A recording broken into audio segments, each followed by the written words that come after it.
A Venezuela está um terror ultimamente.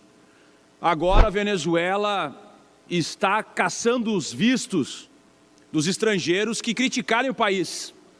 E o governador do momento, governo Maduro, presidente da Venezuela, Maduro, e também está perseguindo estudantes, observando as suas redes sociais. Essa maldita Venezuela. Só que pena que não é a Venezuela, são os Estados Unidos.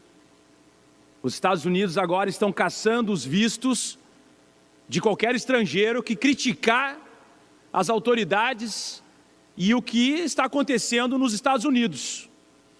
Isso é democracia, por acaso? Quer dizer que se tu critica, não pode participar das universidades, não pode entrar no país pelo simples fato de não estar de acordo com o governo do momento. O nome disso é ditadura. Inclusive livros sendo censurados, sendo retirados de bibliotecas, inclusive das Forças Armadas dos Estados Unidos. E estudantes perdendo suas vagas na universidade e também tendo que apagar suas redes sociais. E o pior é o seguinte: Nicolas Ferreira, o Chupetinha, que adora falar em liberdade de expressão, aliás, eles adoram falar em liberdade de expressão e são os mesmos que estão caçando os vistos de quem utiliza a liberdade de expressão em desacordo com o que eles acham que é correto. Essa é a democracia totalitária, fascista, que eles defendem. E agora o sistema de terror está instalado de fato nos Estados Unidos. Harvard, uma das maiores universidades do mundo, tendo recursos retirados porque está em desacordo ideológico e de autonomia catedrática com o governo, retira recursos, quer fechar a universidade e está todo mundo achando ok, correto. E depois eles querem falar de escola sem partido. Nicolas Ferreira defendendo que se caçem os vistos das pessoas que criticarem governo A ou B. E tem idiota que acredita ainda que aqui no Brasil ele quer a democracia e a liberdade de expressão. Liberdade de expressão para fascista é poder cometer crime, matar pessoas, roubar, que é o que eles sabem fazer muito bem. E não ficam nem vermelhos, né?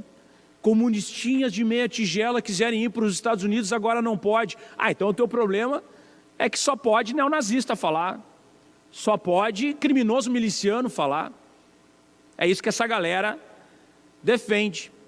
Inclusive, pessoas que votaram no Trump estão tendo seus familiares deportados. E aí dizem assim: nossa, eu achei que eram só criminosos. É assim que começa o fascismo, com o discurso da moralidade, com o discurso que estão combatendo a corrupção, depois avançam para a ideologia e depois, se tu não está rezando para pneu, tu vai para o paredão e vai ser executado.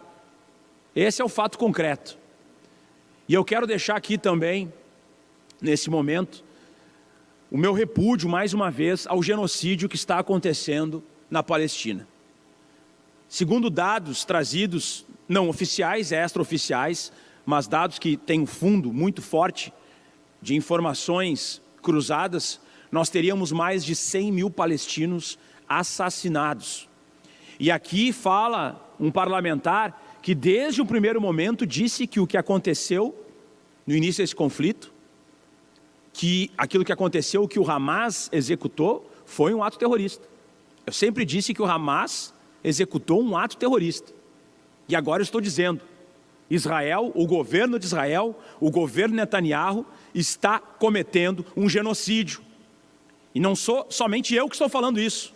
São mais de 1.000 militares, 1.000 oficiais das Forças Armadas de Israel que lançaram uma carta pedindo o fim do conflito, o fim da guerra, que nitidamente é uma limpeza étnica, um domínio territorial em cima de morte de crianças, de mulheres e de pessoas inocentes, inclusive os reféns israelenses que estão lá. E o mundo simplesmente está congelado, vendo essa atrocidade, uma covardia jamais observada na história recente do nosso país, e nós temos que ter uma posição dura em relação ao governo de Israel, Temos que lutar pela constituição de 2 estados autônomos e independentes, o Estado palestino e o Estado de Israel. E nesse sentido, esse tipo de violência que mata crianças, que mata mulheres, deveria ser repudiado no mundo inteiro. Isso deveria ser pauta principal no planeta. Mas nós sabemos que algumas vidas valem mais do que outras, infelizmente, no nosso planeta Terra. E por isso precisamos combater toda e qualquer injustiça em qualquer lugar do mundo. De que eu ouvi aqui alguns deputados do PT dizendo a respeito, por exemplo, da suspensão, né, dos vistos de estudante pelos Estados Unidos, de que isso seria uma medida, enfim, praticamente totalitária. Mas, na verdade, o que eles estão fazendo é só uma suspensão para poder analisar a rede social dos estudantes que querem aplicar, né, o visto nos Estados Unidos. Ou seja, o cara aqui, na sua rede social, né, um comunistinha de meia tigela, fica falando mal dos Estados Unidos, do Trump, como, por exemplo, o deputado aqui, né, Janones, que quase praticamente que negou o atentado que aconteceu com o Trump, e daqui a pouco está querendo estudar nos Estados Unidos, né? Não, sua rede social vai ser avaliada. Talvez você não tenha visto para poder estudar nos Estados Unidos. Locutor, voz empolgada. Você está no canal Os Mundos Notícias. O lugar onde a informação rompe barreiras e a verdade vem à tona. Notícias que impactam, investigações profundas e a realidade sem filtros. Imagens rápidas de manchetes, globo terrestre girando e repórteres em ação. Locutor, continua. Se inscreva agora, ative o sininho e não perca nenhum detalhe do mundo real. Acesse os links abaixo e mergulhe no conteúdo exclusivo.